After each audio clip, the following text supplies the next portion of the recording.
America और उसके strategic plans जो हमेशा उसके ही फायदे के लिए होते हैं। एक ऐसा आइलैंड जिसके लिए अमेरिका बांग्लादेश की सारी बातें मानने को तैयार था।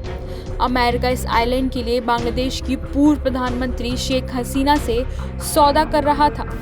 आखिर ऐसी क्या बात है इस आइलैंड में जो अमेरिका इसके पीछे पड़ा है? उस आइलैंड का नाम सेंट मार्टिन आइलैंड है। बता दें कि बांग्लादेश की पूर्व प्रधानमंत्री शेख हसीना ने अपनी सरकार के खत्म होने के बाद पहली बार कोई प्रतिक्रिया दी है। उन्होंने अपने देश में युद्ध जैसे हालात पैदा करने के लिए अमेरिका को जिम्मेदार ठहराया।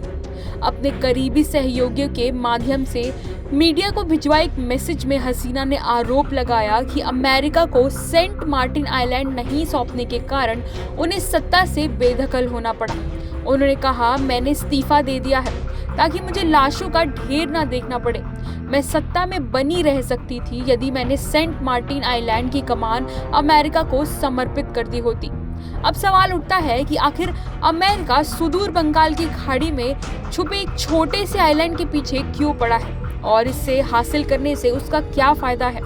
जानकारी के लिए बता दें कि सेंट मार्टिन आइलैंड बंगाल की खाड़ी के नॉर्थ ईस्टर्न भाग के एक छोटा आइलैंड है जो कॉक्स बाजार टेक्नॉफ पेनिनसुला के सिरे से लगभग 9 किलोमीटर साउथ में है और बांग्लादेश के सबसे सदर्न एरिया यानी दक्षिण छोर का निर्माण करता है। हजारों साल पहले ये आइलैंड टेक्नॉफ पेनिनसुला का ही विस्तारित हिस्सा हुआ करता था। टेक्नॉफ पेनिनसुला का कुछ हिस्सा बाद में जलमग्न हो गया और ऐसे ही उसका सबसे दक्षिणी हिस्सा बांग्लादेश की मुख्य भूमि से अलग हो गया और एक द्वीप यानी आइलैंड बन गया। इस द्वीप को सबसे पहले 18वीं शताब्दी में अरब के व्यापारियों ने बसाया था। उन्होंने इसका नाम जजीरा रखा था और उसके बाद ब्रिटिश शासन के दौरान इस द्वीप का नाम सेंट मार्टिन आइलैंड रखा गया। वहाँ के लोग बंगाली भाषा में नारिकेल जिंजीरा कहते हैं। इसका मतलब कोकोनट आइलैंड है। यह बांग्लादेश का एकमात्र कोरल आइलैंड है। अमेरिका इस 9 किलोमीटर लंबे और 1.5 किलोमीटर चौड़े द्वीप पर इसलिए कब्जा करना चाहता है ताकि वहाँ एक एयर बेस बना सके जो उसे बंगाल की खाड़ी और हिंदू महासागर में अपना दबदबा बनाने में सक्षम बनाएगा। सेंट मार्टिन द्वीप बायोडायवर्सिटी, एनवायरनमेंट, फिशरीज, टूरिज्म सहित कई कारणों से महत्वपूर्ण है। जियोपॉलिटिक्स में भी इस एरिया का बहुत अधिक महत्व है। अचानक युद्ध की स्थिति में इस क्षेत्र से संपर्क स्थापित करना आसान होगा, इसलिए अमेरिका सेंट मार्टिन द्वीप की ओर देख रहा है। इन्हीं व्यापारिक और रणनीतिक कारणों से चीन और अमेरिका यहाँ अपना दबदबा बनाना चाहते हैं और क्योंकि भारत खुद बंगाल की खाड़ी के पास स्थित देश है, इसलिए अपना हित सुरक्षित रखने के लिए सेंट मार्टिन द्वीप का उसको काफी रणनीतिक महत्व भी है।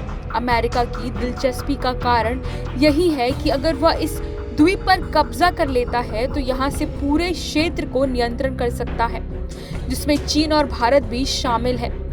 आसान भाषा में समझे तो चीन और भारत एशिया महाद्वीप के दो सबसे शक्तिशाली देश हैं। दोनों आर्थिक और व्यापारिक रूप से दुनिया में काफी महत्व रखते हैं और आने वाले समय में इन देशों का प्रभाव और बढ़ने वाला है। अमेरिका खुद को दुनिया का पावर सेंटर बनाए रखने के लिए चीन और भारत दोनों को नियंत्रित करना चाहेगा।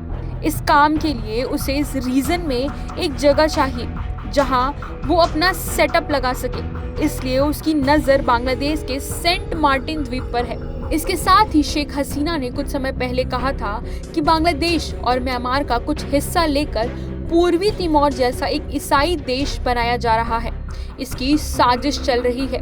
हालांकि उन्होंने भारत का नाम लेने से परहेज किया। उन्होंने यह भी कहा था कि अंग्रेज ने उन्हें इस साल 7 जनवरी को हुए बांग्लादेश के आम चुनावों में बिना किसी परेशानी के जीत दिलाने की पेशकश की थी। उसके बदले में शर्त ये थी कि वह किसी फॉरेन कंट्री को बांग्लादेश क्षेत्र में अपना एयर स्ट्रिप स्थापित करने की अनुमति दे।